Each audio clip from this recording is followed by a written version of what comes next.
crank it up loud. Let the story unfold.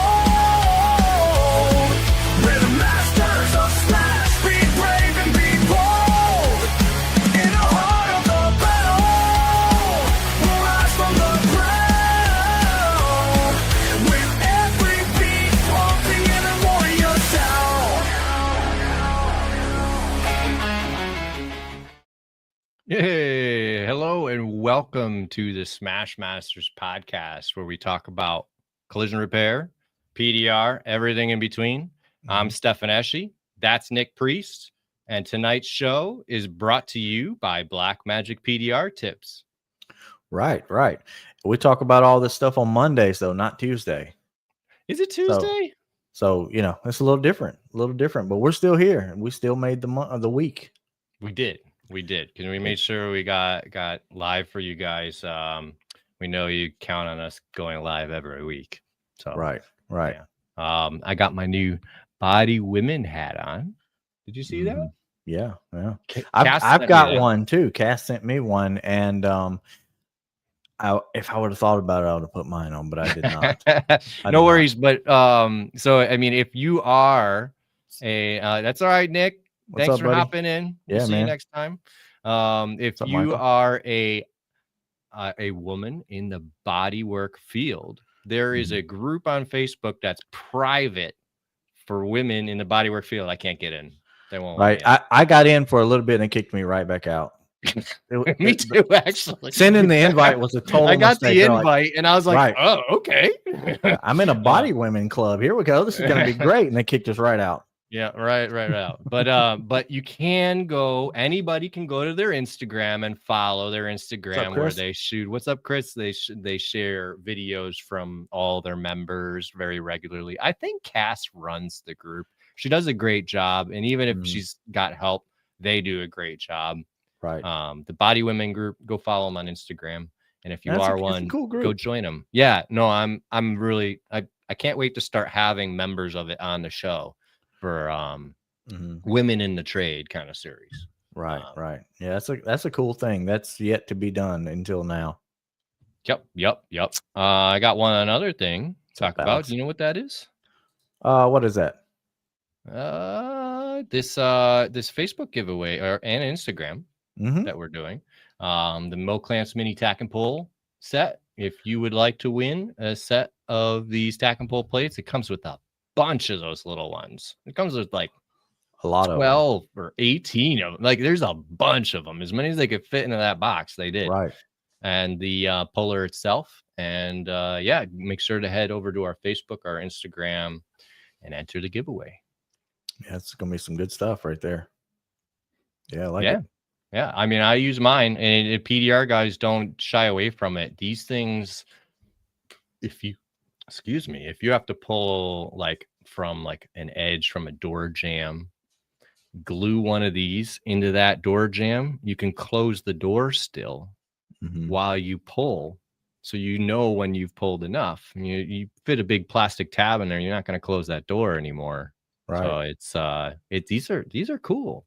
Go and enter. Do you have to use bare metal glue only though? No, not at all. If you honestly, they come with a nice smooth finish on them. You just use that, it's fine. Right. But if you take these plates and you polish them, they're going to be just as strong, if not stronger, than your plastic glue tabs. Right. They will do some heavy pulling. I've pulled a bunch with them. I've seen you doing it recently too. A couple other people, but that's fun stuff. Yep. Yeah, absolutely. All right. Well, I mean, we got a great show for you guys tonight. We're starting to do more topics. Branching out a little bit. Right. Trying to keep, I mean, obviously we'll still bring in the regular technician guests and everything, but Sure. we saw that video. I mean, obviously before this video was a big deal, but the Ford CEO coming out talking about, that thing blew up. right? Talking about the technician shortage in the automotive service field. And we all know that the auto body field is no different. So we want to talk about technician shortage. So this is the first in a series. on that, and we brought in somebody who owns a body shop, and hear what he has to say about it. What do you think? Yeah, let's go with it. I'm sure he's got some great stuff to go along with it. All right, our guest is Mhm. Mark Probst of Probst Auto Body. Thanks So, for Mark, coming in. Hey guys, how you doing? doing Good, well. good. Doing So well. to start out, I'll say that I seen you speak on Dave Lure's positivity seminar, and that's how you grabbed my attention. Uh, did you just do it that one time, or is that a yearly thing for you? I did it with David Lure. I did his positivity summit, I think 3 or 4 times, Okay. back to back. I got to meet him. It's interesting because, funny, short, quick, funny story. So my neighbor, my next door neighbor, we lived out in the country. We're in rural America, right? Like, Right. and my next door neighbor was a girl, same class as mine, same little school, same high school. And we was, cause we was out in rural, nobody's around. So we was like really good friends. And, Mhm. years go by, she moves away to Nashville, Tennessee, and years go by. And, maybe message her on Facebook here or there, like not close, but ends up she is David Lure's next door neighbor. Swear to God. Oh, Like, wow. and then when she came home to visit her parents. I mean, she comes home, 2, 3, 4 times a year to visit and stuff. And the one time she stopped by my shop, and she literally like gave me David's book, signed autograph with David's book. Nice. It's just funny. Like my neighbor growing up, and then she became David's next door neighbor. So just a funny story about David Lure. So That's a coincidence. yeah. And then they say something like 6 degrees of separation, with anybody in the world. I So, know. Yeah. Like, crazy. yeah. How when the stars line up, it's just so interesting how that goes. So Yeah. Absolutely. yeah, That's no, wild. I did David's Positivity Summit for 3 or 4 years. I've also, for any of the technicians or body shop owners, when Fender Bender was doing their conference, they did their yearly conference for quite a number of years. I went and spoke at that probably 4 or 5 years in a row, about different topics, kind of depending on what's going on in the industry. But Sure. was always excited to go just talk about whatever's happening, just like we are tonight, guys. Yeah. Right. Right. Yeah. No, I mean, that's kind of why I reached out to you. I know you're willing to take the time and give back and everything and help others. So appreciate you doing that.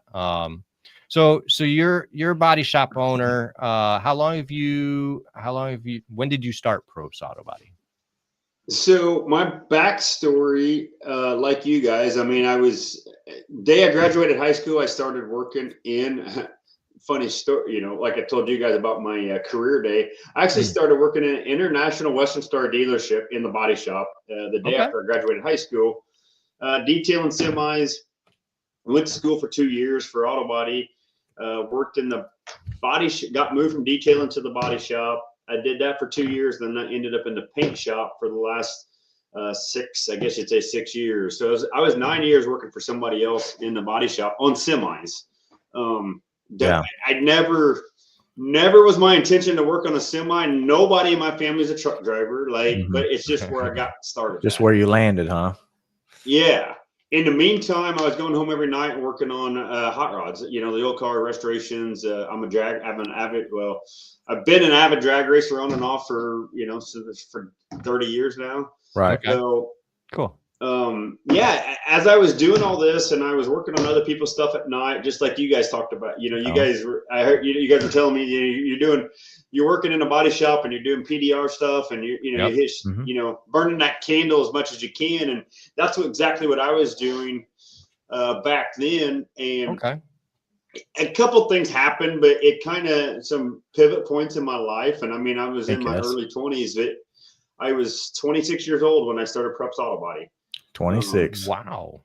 Yep. And this January will be 23 years that I've been in business now. So I'll let you guys do the math. I'm not. Right.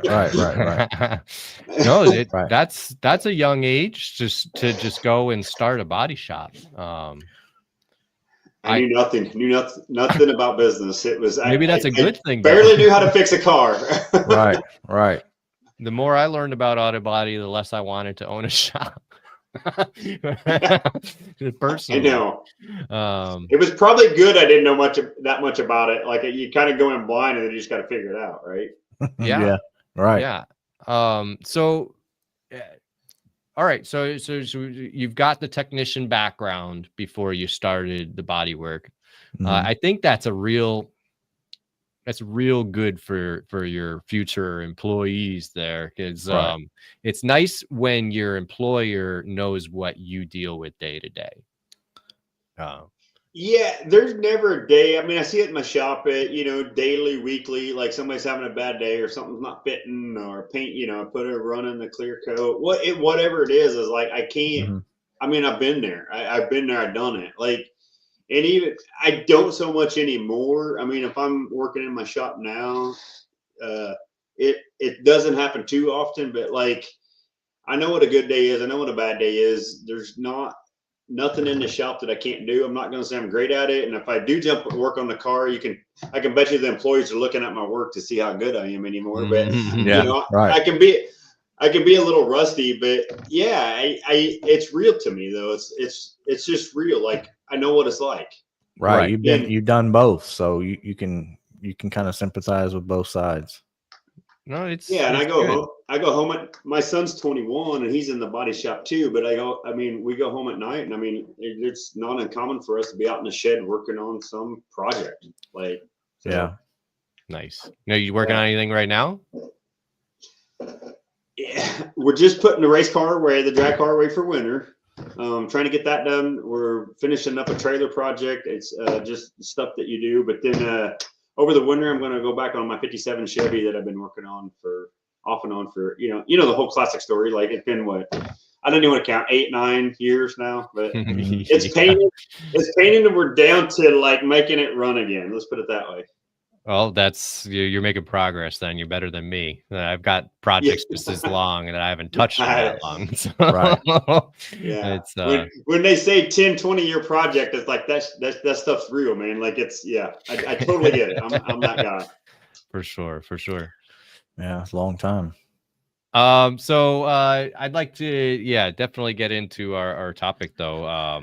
Did you see the video from the Ford CEO, or at least parts of it, online? I don't know if I did see that one. You'll have to remind me. He was talking about the technician shortage though. Yeah, he's talking about he had like 6,000 bays that needed to be filled in his at in all his shops at the dealerships and stuff. And they were kind of like he said the problem was kind of a complicated problem, didn't know really how to go with it from what I could tell. I mean, and then but if you look at all the texts, they're pretty much telling you, hey, warranty times, labor times, they're terrible. And like Toyota, if they say something's like 14 hours and all their techs are doing it in say 8 hours, 9 hours, well, it goes from the hours they previously had to 8 hours, and then they cut it from there again. So they're pretty much cutting warranty times and labor times down to next to nothing, but wanting people to stay there. I don't know. Yeah. Yeah. It's like a horrible design. Yeah, and you hear that, and then you hear, the Bucky's gas station that's, advertising, Right. starting wages at $20+ an hour, Right, managers up to $100,000 a year, and it's just like, how are you going to draw people into the industry when this is going on? Right. And they got beef jerky in there full time. So I mean, you can't lose there. I did work in a body shop that had a convenience store attached to it once. That was a nice benefit. I will say. Right. And you don't have to buy any tools, you just show up. I know. But the thing is though, like you said, like like we was talking earlier, like in high school, I knew I wanted to work on cars. Like I know there's other jobs out there you could go and maybe make more money, but like I don't want to work at a gas station. I don't want to, I like beef jerky, but I don't want to be the guy making beef jerky. Right. So like, how do the question always gets brought up is like how do we get the techs more involved in the industry and you not only get them interested, but then get them hired and then retain them, and it's an ongoing process. It really is. For sure. Yeah, absolutely, it is. So are you more let's start at the beginning of your process. Let's say you need a technician. So what or no, let's say You need a new team member, not technician, a new team member. Sure. Yeah, right. Let's say that. So where do you start? What do you go? Where do you? So if there's, I could rewind back, but I'll just kind of from that question, from that pivot point forward, Sure. is, you know, when we do need a new team member, we're going to hit social media, and that's where if we're going to put an ad out there, that's where we're going to advertise it. Okay. I'm going to back up a second Please because do. Yeah. a lot of times we've been having high school we have high school kids that come to our shop every year. We got an automotive program where we're doing an internship here right now. I go and I do various things with different high school students, automotive groups. And a lot of times we do, like last month, I did a career fair for all not just the local high school, but it was like, I don't know, it was like a 3-county career fair. It was all high school students all afternoon. Okay. So we're constantly trying to get names, applications, interest to see who's interested. We save those. You know, I don't need 100 technicians, but you know, and a lot of times when we're doing those, we don't need anybody. Like, right? So, Right. But if we have the interest there, it's like, hey, fill the sheet out. You know, it's just a simple. You know, we might have a simple application form. Fill the sheet out, and we'll just keep them at our, you know, out our wayside. So if we need somebody, I said, we'll always refer back to that first, you know, but, you know, but like I said, we'll go ahead and do that. You know, I mean, I don't even know what it is. I mean, everything we do now, like I said, we just go to social media between the, you know, Facebook, and I got guys that help me do it, you know, the TikTok and Snapchat, and we try to put it out there on social media, Instagram. I'm trying to, like me, I'm not the guy doing it all, but I said, I know we put it out there on social media. Yeah. But we try to plant those seeds, you know, all the time. So when we need a technician, we don't have to look too hard or hunt too hard for that, if that makes sense. Right. Yeah. So you're pretty much, are you attending these events consistently? Like they happen, you go no matter what. Yeah, we see it with the career fair. We've been doing those for a number of years. Like I've always, usually myself, sometimes my wife will go, sometimes I might send a manager, just to make sure somebody's there. So, yeah. And it's funny because some of these career fairs, it'll be like every factory you can imagine. Like they got a whole, I was like the outsider coming in because every factory has their HR person, and they all, like, you can tell they do this all the time because they're all like know each other. They all know each other's kids. And it's like, right. Here's Mark. Who's this guy showing? Who's this little auto body shop showing up? I was like, I don't care. To me, I'm putting it out there because there might be 1 out of 100 or maybe 1 out of 500, but I don't care if I can impact that one person. That's what I'm here for today.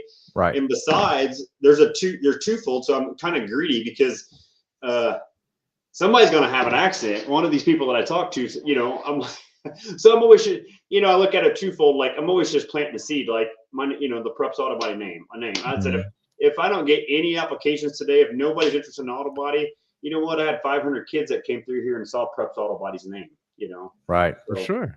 Yeah. Right. So it's networking and showing up, and making a scene and all that. So, yeah, I wish more body shop owners would go to things and be part of their local and even regional markets to do that kind of stuff.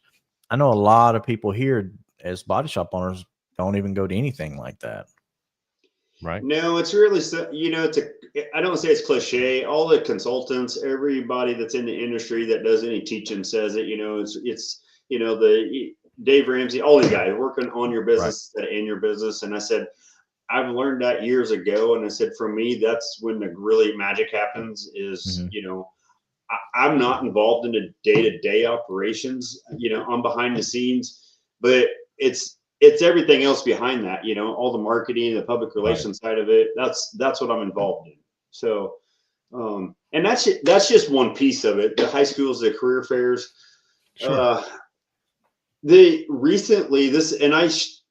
know how you say, you know, you talk about you plant seeds and you wait for them to grow and you don't know when it's going to happen.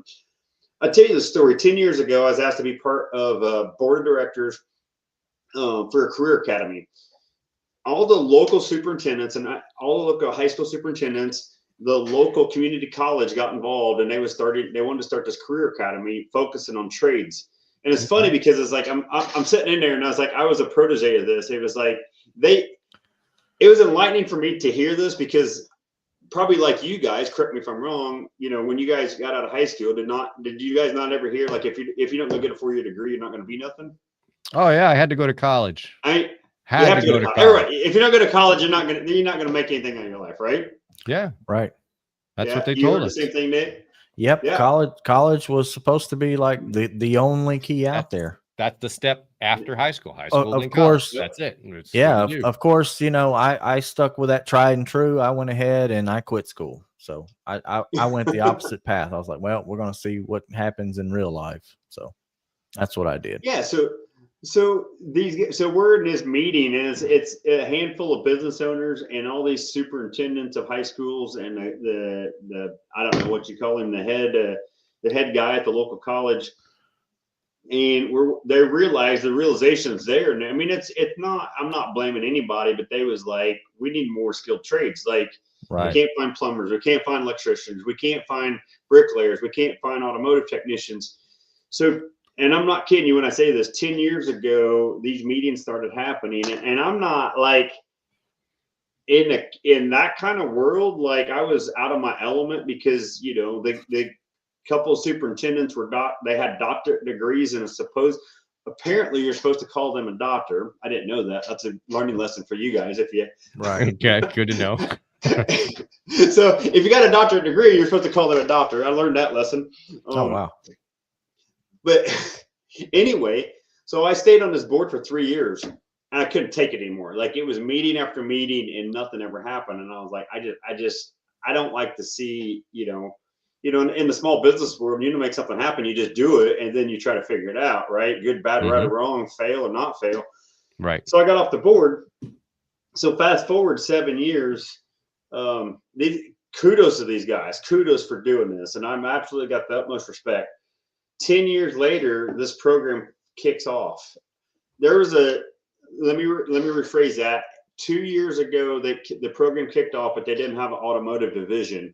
Okay. This year, they was ready to kick off the automotive division. All the red tape for 10 years, finally kicked it off, and they called me. And it's funny, because usually when you leave somebody, they don't want you back. Like, you're the a-hole that left. And I was Right. And then, like, Mark, hey, we'd like you to start coming to these meetings again. We're ready to kick off the automotive division. I was like, all right, that's cool. I'll come. I'll see, you know. Fast forward, they needed it. It's ready to kick off. It involves all the county high schools. So that's like 5 or 7 county high schools. Okay. For any kids that want to go into automotive.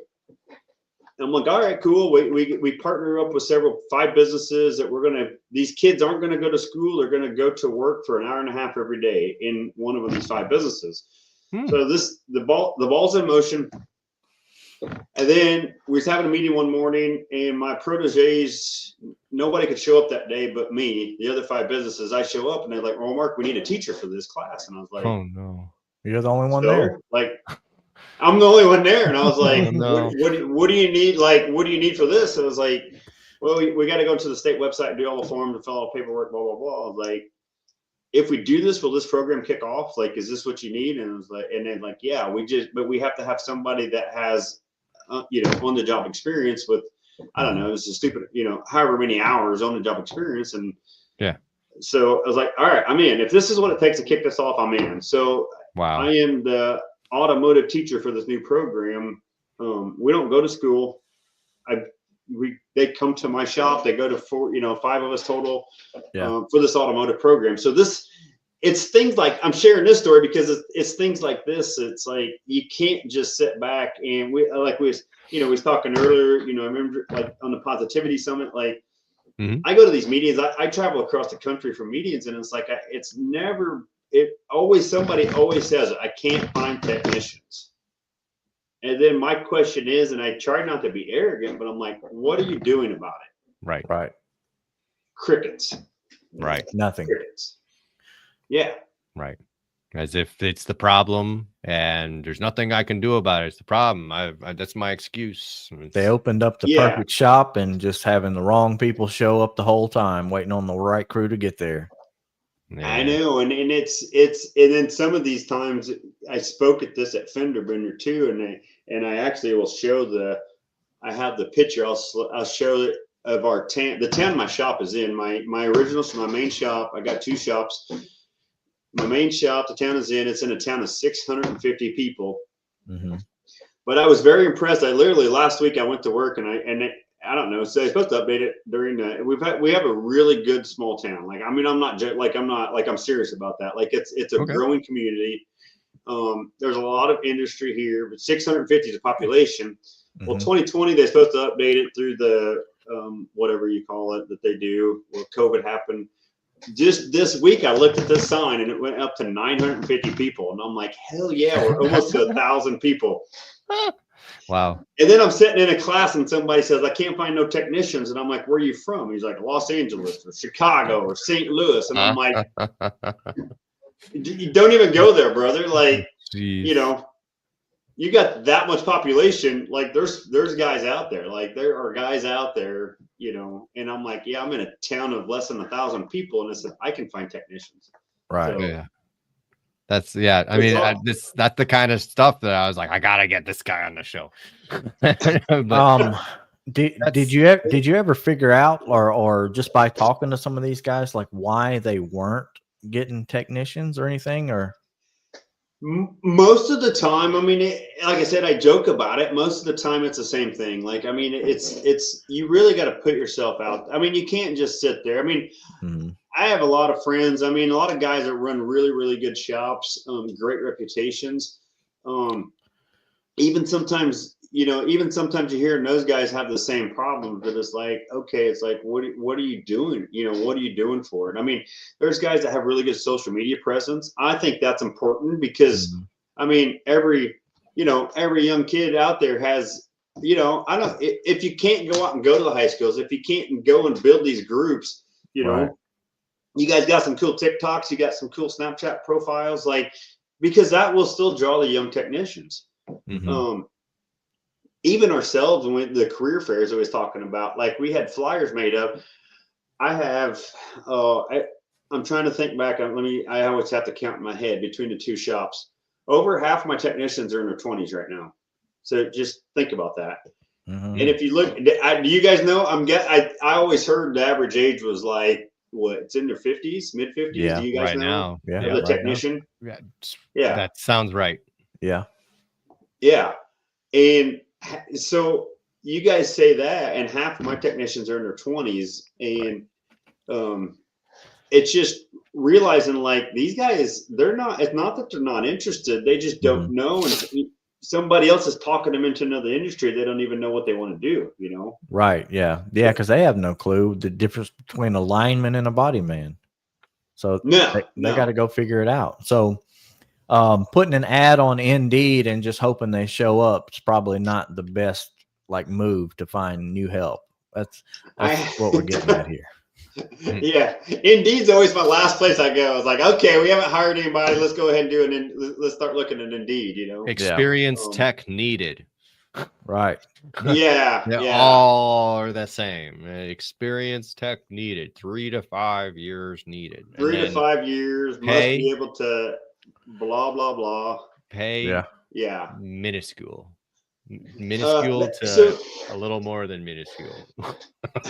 I like the that's- competitive pay. Yeah. like When that they one. don't have the number there. Yeah. No. Yeah, for Are sure. they, competitive. still doing the we have a heated down there paint booth and the frame machine?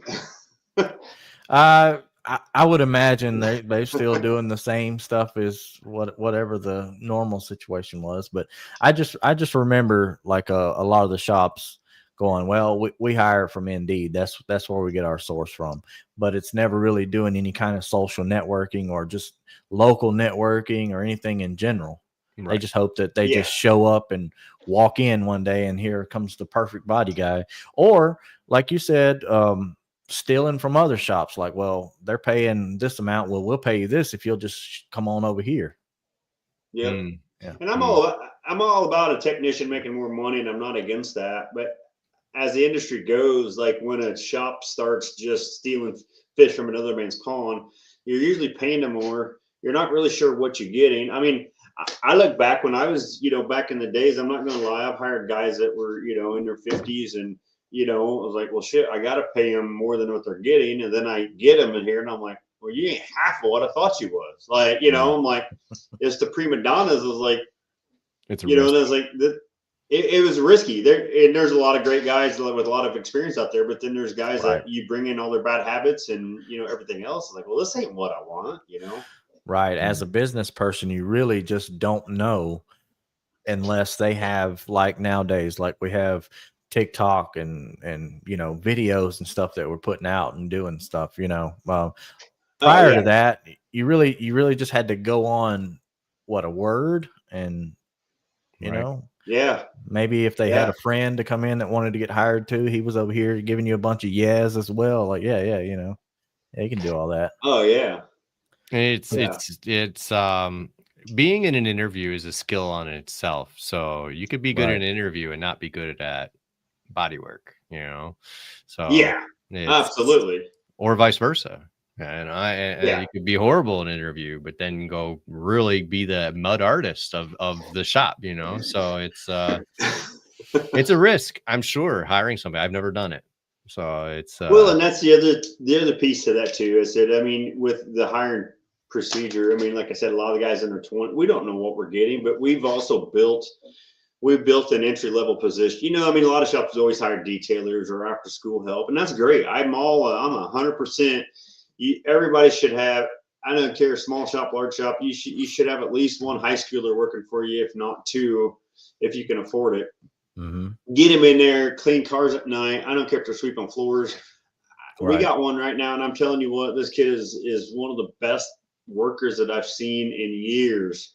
And we're trying to keep him in the automotive side. He's wanting to go into construction, and that's great. If he does, he does. But I was like, and we've had a number of those. It's like so having a high school kid to sweep floors it's not really, do I need it? Yeah, it's nice, but I said it's more of like, can we find that next technician that we're looking for and give him a chance, But we've also to find somebody with a good work ethic. You can't teach that. The good attitude, you can't teach that. So we could teach you how to do the body work. We could even teach you how to sweep Bondo correctly, because you probably didn't do that correctly first. So it's that's great. I mean, so to always be looking for that young, energetic, motivated individual. That's right.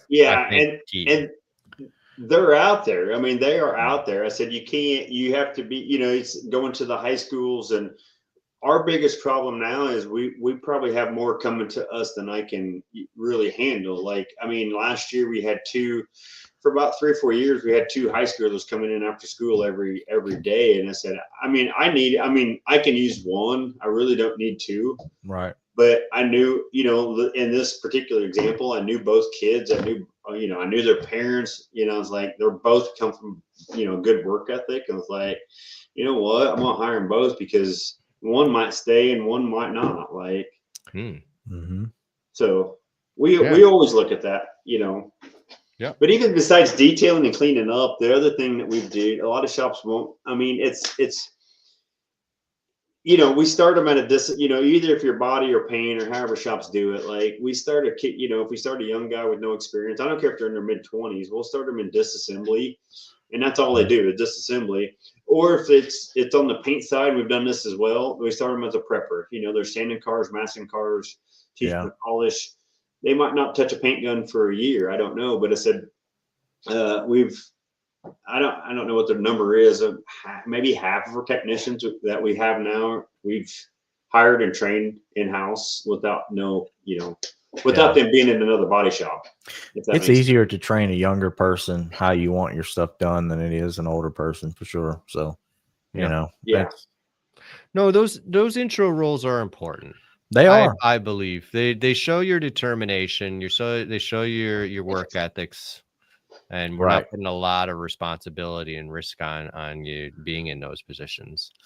Yeah, I mean, if you will do good and go, I don't want to say above and beyond, but like if you do over what you need to do in detailing somebody's car and making sure it looks good, then you're probably going to be that way with the next step and then the step after that. So, man, that's a good Yeah, indication. for sure.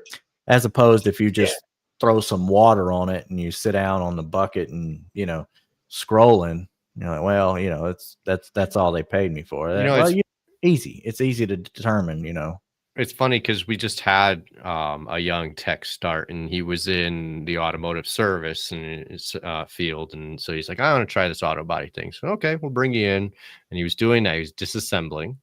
And when he didn't have disassemblies, he was helping out with detail. He quit. So this isn't what I was hired for. It's like, well, we know you ain't gonna make it then. If you can't spend some time doing this stuff, we all did it. We all did it at some point. This is part of it. So, Alex has a good comment here. I just read that. Yeah. Barrier to entry for tools, low wages, labor time seems to be a lot of new people. Keep a lot of new people away. Need to have people willing to train new tech. Seems a lot of people with minimal experience left to figure it out. Yep.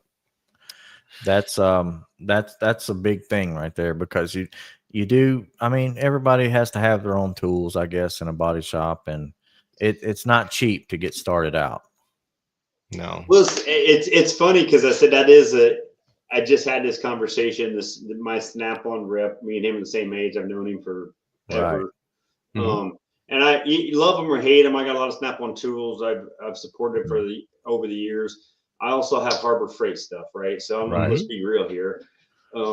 So 2 years ago, we had an entry-level tech. Again, same song and dance, no money, barely making it by, and we were trying to give this guy a chance. And I've always had like a small shop box, but we was doing this. We was working with Collision Career Institute, trying a new program that they was putting out there, and they wanted me to go buy this whole shop box, fill it with tools.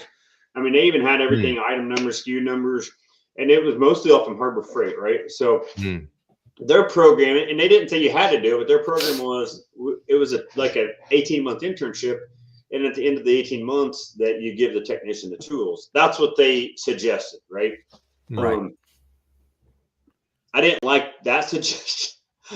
I liked what they did, but I was like, you know what? Like, I'm all about the toolbox and the shop box, and I never had so we did this, and we bought the nice system. We even bought the memory, what do you call it? The cutaway, the memory, the foam cutouts.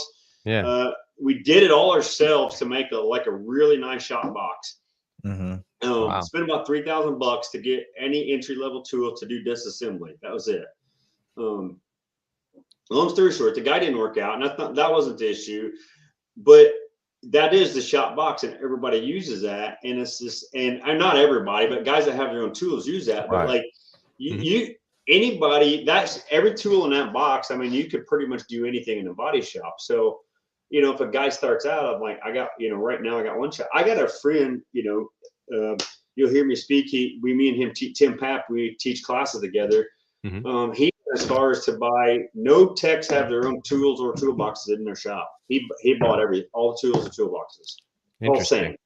Wow. I've heard of that before. Yeah, it's not and common. No, it's not. But I said, I like the idea of it. It's like, here's what you need. I mean, this ain't no showboat, and some guys want to go buy some, Snap-on, Matco, Mac tools, whatever. That's fine. Take them home. But here's everything you need in their shop, Right. The young technicians, like I said, I just had this conversation with my Snap-on friend. I said, the young technicians, it ain't like I don't want to date myself, but I can tell you, when I came into the world, you was expected to buy your own tools, and almost everybody in the shop had a Snap-on payment or Mac or Matco payment here. for 5-10 years. Right. I know the average for me when I was buying throughout the year would be from $3,000 to $6,000 a year, just depending on what I needed or whatever for the year. That's about right. So that, I mean, and that lasted pretty much throughout the whole career. Yeah. Yeah. And it So doesn't I think stop. shops I think shops need to also adjust to that too. Like, okay, if a technician doesn't have to, it's different. I mean, they got big cell phone bills, gas prices, Right. everything's just different. I ain't saying good, bad, right, or wrong, but I said this is just reality, right? Like, Mhm. younger technicians aren't wanting to spend 10 grand on tools or are willing to spend 10 grand on tools. So shops need to adjust as needed. And I'm not saying Harbor, I don't say you have to stick with Harbor Freight, but Yeah. I'm always been about like getting entry level tools to get you started, then you can figure it out, Right. I like Right. that. It's because he did make a good point that the cost of tools is a big barrier. So Right. that is one thing that shops could do to Yeah. lighten the load, for Mhm. for a new technician, for sure. Yeah, and Right. I I think like it was it Alex's comment about the low wage. Well, enter to low wages Low and wages, yeah. again, depending on where you're at. But I said I'm looking at the late, teenagers, early 20s. Mhm. We've not had a problem competing against factories. I mean, most factories around here are 18 to 20 bucks an hour, and just realize that, we need to be at least there. And I can tell you that I started in a factory for 2 years out of high school. And if I can make the same wage working on cars or I could in a factory, I want to go for the cars all day long. I don't know about Right. you guys. Where'd you guys start at? Passion. Did you guys start in the same? I was much less. I mean, I technically worked in a furniture factory for a little while, making $7.25 an hour, and then I ended up getting into like $13 an hour was like the highest I ever made it there for a little while, and I didn't work there long. So For me, it was all about what I wanted to do. It wasn't about Yeah. the money. It wasn't I mean, about the so money. I didn't Right. want to go to college. That was my thing. So it Mhm. was okay. What are my options? And I said, well, I love cars. I was Right. actually working in a high school as a special services paraprofessional, following kids around to their classes, trying that out. Wasn't for Mhm. me. I enjoyed it, but it wasn't for me. Right. And as going up and down the hallways of the high school, you see the posters for the trade schools. Okay, I'm gonna take that ticket and I'm gonna go to that trade school. And that was the end of Yeah. that. Right. Yeah. And it was comparable money. It was just I wanted to work on cars. I wanted to fix cars. I wanted to make cars look great. And fixing a smashed car, still to this day, it just seems like this impossible task. And the Yep. fact that I can handle it, no issue. I'm very proud of Mhm. that. Yeah. Yeah. So it's yeah. See, I don't think at a young age, I think kids do. I don't say kids, but I think the young adults do want to know what the career path is. Mhm. That's something I've had the conversation. I got a young tech who's 24. I hired him. I think he's 25 now. I hired him when I was 20, and we've had so many sit down conversations, and he's always like, "What's next? What's next? What's Mhm. next?" Like he wants a path. And I've noticed that with several of my young techs, it's like Yeah. they don't expect. They know they can't get there today or tomorrow, but they also want to know that you do have a path for them, and what's that Yes. look Right. like, if that makes sense. We Have you joked had about any? in one of our. Have you had any Yeah, go ahead. problems with the older body guys trying to run the younger ones off? I have seen that, and not recently, but when I started, that was kind of a thing. I had forgotten all about that until Michael put this up, and I didn't want to just kind of like throw it Yeah, a in little there. bit. But yeah, for a little while, that was a thing, running the younger people off. And that's a culture thing, and that's you guys had talked about it. I said, the experience of working at different shops, and I said I'd worked at that semi dealership for 9 years, and I said I can tell you everything that happened there was just setting me up for what I love the job. I love painting. I love I love. There was a lot of guys there. I loved it. Believe this or not, it was 2 shifts. We had day shift and night shift. Yeah. I started on second shift, got moved to day shift. I've seen some of the best guys and some of the worst guys that I worked with in those 9 years. When I started my own, I always said, I'm never going to let this happen. Never going to let this happen. Well, guess what? It happened. You end up with those guys. Right. You end up with guys that are running people off, that are negative, that are, we say, bitch, moan, complain. Right. Me personally, and I can tell you, I can vouch for this. You can ask guys that's worked for me. we address the problem. Sometimes I wait a little too long. I mean, I had one guy that was with me 8 years, and it didn't start bad, but it slowly got worse and worse and worse. And I ended up, I let him go. Like, and I'll say this, he was phenomenal technician, absolutely phenomenal technician. And I said, I couldn't stand the fact to go to work every day, and he literally would run guys off. And we had a few other ones of those, and I said, I don't care how good you know, when they talk about cancer in your shop, it's like, I can't do it. Not here. I mean, I've seen it. I've been there. I had those conversations with my manager when I was working at the place about guys that was going on. They just kind of shrugged it off the show. Where I worked at, it was you're supposed to keep your mouth shut and work, right? Right. I wasn't very good at that. Yeah. Me either. I was gonna say I don't think you guys are probably very good at that either. No. I was a terrible employee. I'll just be straight up. That's horrible. So you touched on the point of cleaning some toxic out of your shop, and I believe that's a huge part of retaining your good employees. And I would like to know if you have any other specific things you do in order to hold on to your employees and preemptively before they give you their notice, and you just start throwing money at them, you know, like. Yeah, again, I'm going to kind of address more the younger technician side of it. The younger technicians that I found, they want that career path. They want the education piece. The particular kid I was talking about earlier, he's been with me. He just hit his 5-year mark, I think. We had invested in him. You guys are doing paintless dent repair. I assume you're familiar with BTAG and Kiko. Oh yeah. But we've sent him. He was the first student to go through BTAG's, both of their OPRS training and also their SRS, the structural programs. Good and programs.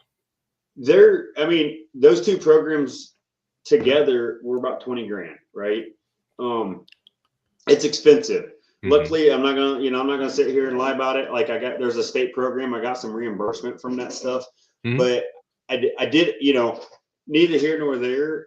They seek training. They want the education. They want it's just, I don't say it's different, because there's some guys that's, in their 50s that still seek training. Right. And some guys in their 50s, you could never get them to, couldn't force training down them. It makes it interesting. It makes you want to go to work, and you're learning from a toxic free environment. Like nobody's going to down you for knowing some of this stuff or not knowing some of it, or learning new techniques, where if you're at a shop, that's probably going to happen 9 times out of 10, if you're, No, and that's what I look at it. I said, because it's the retention piece is hard. I mean, I had a guy quit 6 months ago, a painter, and I'll be honest with you, he was a good painter. I didn't want him to leave, but I typically won't throw money at techs. And I said, I'm not saying I usually pay them what they're worth at that time, and there's always times where I feel like they're worth more, and they get the ongoing raises. Whether you're hourly or commission or flat rate, it doesn't matter. But can I just point out, ongoing raises is something I've never seen, ever. No, that's true. One of the shops did do it. One of the shops I've worked at did do it. But most of them don't want to give you $1 until you threaten to leave. So yeah, I've seen that. There. Yeah, I've seen that too. I mean, even where I used to work at, I've seen that too as well. And I said, I didn't. I know the day that I gave my notice after 9 years, they got a considerable raise, and I was, like, part of me was like, it's great to get the money, but part of me, it kind of pissed me off at the same time. Like, why am I worth this now? Right. And the way to get raises is, I need a raise. Let me go find another job real quick. Right. And that's literally that's just became the norm. And it's like they'll offer me more money and I'll stay. And that was it. And it would happen every time. Every time. Yeah, I was just going to touch on that same thing. I mean, that's what people do to get a raise, and that's wild that you have to do that. It shouldn't have to be, because we made it, and it's a flyer, but it's not like I put a lot of thought into this, and I got, it's kind of like it's kind of like your app. When you play your games, you know, we're all growing up. I mean, hell, even adults, you're playing the games and you want to get to the next level, right? You know, I'm on level 1, I get to 2, 3, blah, blah, blah. So we created a flyer, and it's like the different stages of a technician. And it's like, Growth. okay, well, you start here, here's level 1. And we even give a guide as far as you're going to make, you know, you're going to start at 16 to 18 bucks an hour. That's level 1, no experience. You know, level 2 is, we want you to be able to do disassembly or prep, blah, blah, blah. Level 3, and then we dive into the efficiency, level 4 and level 5. Like, okay, well, if you can do all the skills that we need you to do, but you're 100% efficient. You know, you can look at this, whether it's, you know, hourly or a flat rate. I mean, there's different ways to look at this. But the point being is, like, I can sit down, and I've done this with a technician. I'm like, here's where you're at. Like, here's where you're at. I mean, I'm not smoking beers here. Like, once we can get here, you got to do this to get here. And once you can show me that, then, you know, then we'll give you a raise. Like, and that's what we do to have those conversations. Because I said, it's just the next generation, you know, in my day, like I said, not to date myself, but I said, back in my day, you worked hard and you hope you get a raise, or you had to quit, or you had to threaten, you know, right? That's yeah, it's refreshing to hear. So, you know, I applaud you for what you're doing. It sounds like you're doing kind of regular reviews with your employees. I mean, that's necessary. It's absolutely necessary. And to let them not only just you know, the main part is to let them know where they're standing. You know, when you're an employee showing up every day, leaving every day, and you're not hearing everything, it can be easy to get in your head and go, hey, he looked at me a little weird that morning. Am I on a chopping block? You know, like, what's going on? You know, like, I seen you guys being interviewed. And in tune with the body shop, though, communication. I mean, communication. You hear a lot of people say communication is key, and then nobody communicates. Or if they do, it's a one-sided communication. Like, it's pretty much like a lecture. It's not a communication. Right. If you do it, I say we'll get along just fine. Right. And lots of people have, especially outside perspectives, can have some really good opinions and insights on things that you may not be able to see.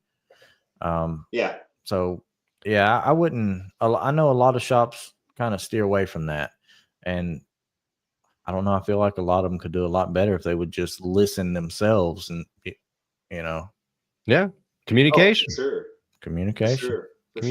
And that's not going out in the shop and saying, hey, how you doing? You know, because that's not the environment for a technician to go, oh, actually really shitty, this guy's being real dick, you know, and like, you know, like that's not when it's going to happen. You know? Right. So, you need to fire this guy right now. He's terrible. It's not going to come up in the shop. So no, that's really, I like that. So you touched on the growth. You have a well thought out, you know, path for a person through your company. I like that, the retention thing that you said. I mean, if you're not just going to throw money at people, it's not. They shouldn't be expecting that, you know. So it just ends that right there. Right. And it, like I said, we've had employees, you know, like I said, we're not perfect. We have employees quit, and I said it depends on what they're, you know, what they're going after, and it happens. But it's usually, I don't feel like it's usually about the money. I mean, money may be discussed, but, and I also look at you, Nick, you mentioned earlier that you're right now, the 4-day work week, or is that you? Yep. Yeah. That's me. Yeah. And I said that was another one of those things. And I said, if your shop's doing something like that, we're doing a 4.5 day. So my guys are done at noon on Fridays, but we also don't have a stipulation on what hours you work. So I got some guys that come in at 6 in the morning, from 6:30, 7, all the way up to 8 o'clock. You know, I'm not here to babysit you. Like, we got work to do. You know what to do. Like, if it works better for your family life to come in at 6 o'clock or 7 o'clock or 8 o'clock, I don't care. Like, and then we offered, and we offered to do, we didn't go to the 4-day work week, but we're, like I said, I got a couple guys that will stay on Friday afternoons, but most of my guys are done by noon on Fridays because they got their hour, enough hours in. So You got pretty flexible hours, in other words. I mean, that's good to have. I mean, you can have a really good crew and then like be whiny about the smallest thing. Like you didn't get here at exactly 8, so we're going to be hateful to everybody all day. But whether it's 8, 7, 6, or 5 doesn't matter. But if they get the stuff done in a Do your timely manner, time, get your work that's done. really what matters. If they can agree, we had a young kid. We had a young kid. He came out of college for 2 years, auto body. We was really like trying to give him. He couldn't get to work on time. Right? He was coming. We had him coming in at 8, and he couldn't get to work on time. And I'm literally sitting down. I'm like, all right, if he can't get here at 8, then be here at 8:15 or 8:30. I said, I don't care. Like it was funny because I said no matter what time we gave him, he still couldn't be here, and it didn't work out. But I was like, dude, I don't care. Like if you want to sleep in, if you're not a morning person, that's fine. But I still want you to put in your 8 or 9 hours, like whatever it is, Right. Cass makes a good point here. Yeah, she does. When I started, I was told if you don't hear anything bad, you're doing good. But a simple compliment can go a long way. Huge. Right. If I don't hear anything bad, it's in my head. The bad's in my head. So yeah, it's bad. A simple compliment can go a huge way. And I'm going to bring up something that I've said many times on this show. And you're an owner of a shop, so maybe you'll benefit from this. Technicians love hearing you did a great job on that one, on that specific one, on that one. It doesn't matter which one you did that one. It came out great. Now, a boss telling them on every job, it can get old, it can get stale, yada yada. Right. If I'm in the office and a customer's picking up their car, 90% of the time as they're leaving, you're going, it looks great. Tell the technician that they said that. Yeah, It means the world to me when I hear that the customer liked the job. And it would cost the shop nothing to tell me that. It's a confidence booster. It really is. It really is. That is good. It's a good reminder even for me as the owner, because I said I'm guilty of that many times. I said you come and you expect it, and I do agree with you. They do need to hear it, and like I said, I can do better at that myself. That's probably one of the weaknesses that I have. My favorite part of my PDR jobs is showing them the finished result and hearing them react to it. So, it's right. Good. Yeah, you kind of skip the middleman. Oh, it's it's my I had one customer try and pay me and not go look at it. I said, no, you gotta come over and look at it. This is my favorite part. You gotta come look at it. Oh, okay. Right. Yeah. I just expected it to be good. It's like, yeah, I know. Yeah, well, like you mentioned, this is art. It's not just there's not really a booklet on how to do all. There's a booklet on how to take an intake off of an engine, but there's not really a booklet on how to fix some of these repairs. So that puts it in the art category. And when somebody says that, hey, you guys done a great job on this. Well, whoever was involved in all this would like to hear that, whether you think they would or wouldn't. Yeah, for sure. Yeah. My manager does a really good job about that. And I said, it's funny, but not funny. And I said, I love and hate it because we get so many compliments on the detailer. Oh my God, my car's so clean. And I was like, dude, we just put a quarter panel and a rear panel on your car. We just did $15,000 of work. And I was like, right. And the detailer gets all the credit, Right. Or the customer service. That's the body man's gripe right there. I mean, I do all this body work. I did all this. I took it apart. I did all the body work. I measured it. I pulled it. I sent it to paint. I get it back from paint. I put it all together. And they say, oh, the paint looks great. I know. I mean, painting's not easy but come on. Yeah. Well, it's a reminder that everybody needs to hear that, though. That's a very good point. Yeah. Well, the last thing you do is the first thing you see, ain't that what they say? Yeah. Last you're thing right. you do is the first thing they see. Yeah. That's pretty much the mindset of I get it. Car owners when they pick their car up. That's why the detailer gets so many compliments, because they've seen it trashy, but they see it now and it's clean, it's looking good, it's not wrecked anymore. we joke about it, and it's a good laugh because our customer service, it's my sister, but she's been here for 17 years, and her name is mentioned on our Google reviews more than anybody. Anything. Yeah. Not. Well, we got a lot of. Car looks great, quality work, great team, great staff, and it's like Carla. Like you can go through our 300 some reviews, and you'll see her name mentioned probably 50 times, and it's like, Yeah. So we have our team meetings. We're like, hey guys, Carla did another good job on this one. Like, Right. Do you have AI responding to your Google reviews too? Because no, I need to. Not yet. on mine, it's been a little bit funny. I had one customer say, this man is Merlin, because they were saying like I did magic to their vehicle. So AI responded, we're glad that Merlin did great work to your vehicle. Awesome. I love it. So I had to go and edit that one. Yeah, That's I not gotta my be. name. Yeah, for sure. It's been interesting for sure. But Yeah. it's funny the effects that that kind of stuff will have. Well, Mark, an hour flew by. I really appreciate you coming on. We got to hit just about everything that I wanted to hit on. If people are in your area and they need body work, you own Probst Auto Body. And what area are you in? I don't think we ever hit that. It's mid to southern Illinois, Dietrich, Illinois, and Flora, Illinois. 2 locations. Okay. Yep. Okay. Yep. All right. And Awesome. we still got the giveaways going on the Meta platforms. Make sure you go hit those. Am I missing anything, Nick? I don't think so. That's pretty much it. All right. Don't sign off yet, Mark. We're gonna talk to you after we sign out here. Everybody else, have a great week. We'll see you next week. See you guys. See you Monday.